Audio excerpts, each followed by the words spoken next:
ಪ್ರಭಾರಿ ನಿರ್ದೇಶಕರು ಆಗೋದ್ರಿಂದ ಸ್ವಲ್ಪ ಹೈ ಲೆವೆಲ್ ಡಿಸಿಷನ್ಸ್ ತೊಗೊಳೋದು ಸ್ವಲ್ಪ ಕಷ್ಟ ಆಗ್ತದೆ. ಹಾಗಾಗಿ ನನಗನ್ಸುತ್ತೆ ಕಾಯಂ ನಿರ್ದೇಶಕರಾದರೆ ಅವರಿಗೆ ಒಂದು 3.5-4 ವರ್ಷ ಇರುತ್ತೆ, ಇನ್ನೂ ಚೆನ್ನಾಗಿ ಅವರು ಮಾಡ್ಬೋದು ಅಂತ ಅನಿಸುತ್ತೆ. ಈಗಾಗಲೇ ನಾವು 17 ಅಪ್ಲಿಕೇಶನ್ಗಳು ಪ್ರಾಧ್ಯಾಪಕರು ನಮ್ಗೆ ಬಂದಿದ್ದಾವೆ. 17ರಲ್ಲಿ ಅಲ್ಟಿಮೇಟ್ಲಿ ಸ್ಕ್ರೂಟಿನಿ ಮಾಡಿ ಸೀನಿಯಾರಿಟಿ ವೈಸ್ 10 ಅಪ್ಲಿಕೇಶನನ್ನು ನಾವು ಇದು ಮಾಡ್ತೀವಿ, ಅಂತಿಮವಾಗಿ ಮಾಡ್ತೀವಿ. ಆ 10 ಮಂದಿಗೂ ಸಹಿತ ಬೆಂಗಳೂರಿಗೆ ಮಾನ್ಯ ವೈದ್ಯಕೀಯ ಸಚಿವರು ಶಿವಪ್ರಕಾಶ್ ಪಾಟೀಲ್ ಸರ್ ನೇತೃತ್ವದಲ್ಲಿ ಸೆಲೆಕ್ಷನ್ ಕಮಿಟಿ ಮೀಟಿಂಗ್ ಇರುತ್ತೆ.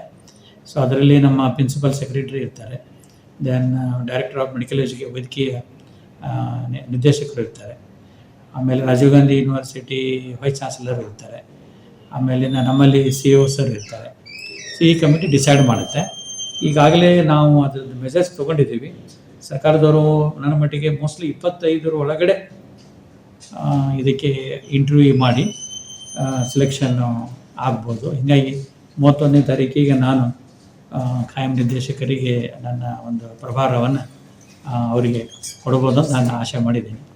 ಮತ್ತು ಆ ದಿಕ್ಕಿನಲ್ಲಿ ಆ ಕೆಲಸಗಳು ನಡೀತವೆ. ಯಾಕಂದರೆ 4 ವರ್ಷ ಅವರು ಇದ್ದರೆ ಏನಾಗುತ್ತೆ, ಹಾಸ್ಪಿಟಲ್ ಮೇಲೆ ನಮ್ಮದು ಈಗ 2404 ಬೆಡ್ ಹಾಸ್ಪಿಟಲ್.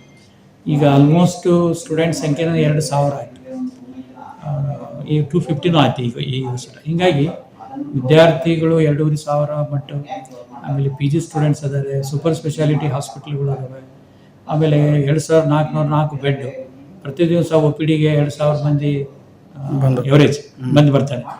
ಸೊ ಇಷ್ಟೆಲ್ಲ ಅದನ್ನೇ ಇದು ಮಾಡ್ಬೇಕಂತಂದರೆ ಕಾಯಂ ನಿರ್ದೇಶಕರಿದ್ದರೆ ಅವರಿಗೆ ಕಮಿಟಿಗಳು ಮಾಡಿ ಅಥವಾ ಒಂದು ಇವರೆಲ್ಲ ಇದ್ರ ಬಗ್ಗೆ ಅವ್ರಿಗೂ ಒಂದು ಅಧಿಕಾರ ಇರುತ್ತೆ, ಹೆಚ್ಚಿನ ಅಧಿಕಾರ ಇರುತ್ತೆ, ಹಣಕಾಸಿನ ಅಧಿಕಾರನೂ ಹೆಚ್ಚಿಗೆ ಇರುತ್ತೆ. ಹಾಗಾಗಿ ನನಗನ್ಸುತ್ತೆ ಅವರು ಭಾಳ ಅದನ್ನು ಚೆನ್ನಾಗಿ ಮಾಡ್ಬೋದು. ಪ್ರಭಾರಿ ಆದರೆ ಟೈಮ್ ಕಡಿಮೆ ಇರೋದ್ರಿಂದ ಸ್ವಲ್ಪ ನಮಗೆ ಕಷ್ಟ ಆಗುತ್ತೆ. ನಾವು ಮಾಡ್ತಾ ಇದ್ದೀವಿ, ಬಟ್ ಖಾಯಂ ಆದರೆ ಇನ್ನೂ ಚೆನ್ನಾಗಿ ನಡೆಸ್ಬೋದು. ಯಾಕಂದರೆ ಇಷ್ಟು ದೊಡ್ಡ ಹಾಸ್ಪಿಟಲ್ ಮತ್ತು ನರ್ಸಿಂಗ್ ಕಾಲೇಜ್ ಇದೆ, ಪ್ಯಾರಾಮೆಡಿಕಲ್ ಕಾಲೇಜ್ಗಳು ಅದಾವೆ.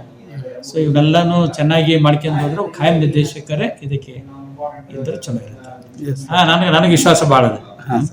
ನಾನು 31ಕ್ಕೆ ಚಾರ್ಜ್ ಅವರಿಗೆ ಕೊಟ್ಟು ಹೋಗ್ಬೇಕಂತ. 2 ವರ್ಷದಿಂದ 2 ವರ್ಷ 3 ವರ್ಷ 4 ವರ್ಷದವರು ಒಬ್ಬರಿಬ್ಬರು ಹಿಂಗೆ ಅದಾರೆ. ಫುಲ್ ಸರ್ಕಾರದ ನಿರ್ಧಾರ ತಗೊಳ್ಳಿ ಅವರು ಮಾಡ್ಬೋದು, ಮಾಡಂಗೇನಿಲ್ಲ. ಅಂದರೆ ಅವ್ರೇನಂತಾರೆ, ಒಬ್ಬರು ಅಗದಿ ಯೋಗ್ಯ ವ್ಯಕ್ತಿ ಅಂದಿದ್ದ ಅಂತ ಹೇಳ್ಕೊಳ್ರಿ. ಸೊ 2 ವರ್ಷ ಆದಮೇಲೆ ಮತ್ತು ಖಾಯಂ ಕರಿ